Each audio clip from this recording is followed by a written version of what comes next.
Well, let's get you to more of those details. I'm joined by Arno Pedram in the studio. Talk us through, Arno, why we're talking about this increase in asylum applications. Yeah, so we're talking about 500,000 people applying. That's a big number. It's a number that people are comparing to what we saw in 2015 and 2016 when there was a big surge of Syrians fleeing the war.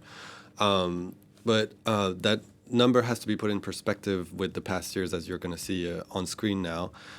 There was a big surge in 2015, but then there was a slowdown during COVID, and a lot of that created a lull, and there's a lot of catching up since 2022 of all these applications that couldn't be filed during COVID.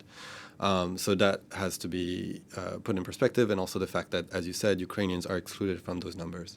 But this number isn't the same as the number of arrivals, right? Yes, so we're not talking about people entering the EU. This number is about people because people entering the EU is about 160,000 this year. So this number can be explained by understanding that a lot of these people are applying because they were already there on a tourist visa or a student visa or another type of visa and decided to apply, or some of them might have arrived in an irregular situation before and applied afterwards. I mean, in terms of why those numbers are increasing, what's behind the increase? So the biggest nationalities we're seeing are Syrians, Afghans, Venezuelans, Turks, and Colombians. A lot of these, in all these countries, there are enduring economic crises that have been exacerbated by the Ukraine war. And the reasons, of course, vary, but for Syrians, 90% of the people living in the country are under the poverty line, according to the UN.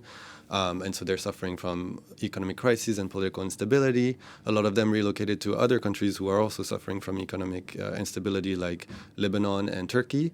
And you also have to remember in February, the earthquake in Turkey and Syria. The earthquake struck parts of Syria and also parts of Turkey where a lot of Syrians had resettled, fleeing the conflict. So a lot of Syrians have been displaced over and over again and decided to turn to the EU. Just a final question for you, Arno. When it comes to the actual application process, what happens once these people apply? So it's a very long process. They have to go through interviews. They cannot work usually for a period of time. Under the Geneva Convention, the countries are supposed to give them aid, protection, shelter. But a lot of countries do not live up to that promise. For example, Belgium last week just announced that they would stop sheltering single male asylum seekers. For those countries, they often say, oh, we don't have the capacity to welcome all these people. But for critics, what we saw with the Ukraine war and the surge of Ukrainian people fleeing their country and the European response, which was to welcome them and give them a special protection, the critics say that basically Europe has shown that they're able to welcome all of these migrants. They just don't have the political will to do so. All right, Arno Pedram for InfoMigrants. Thanks so much for bringing us up to date. Thank you.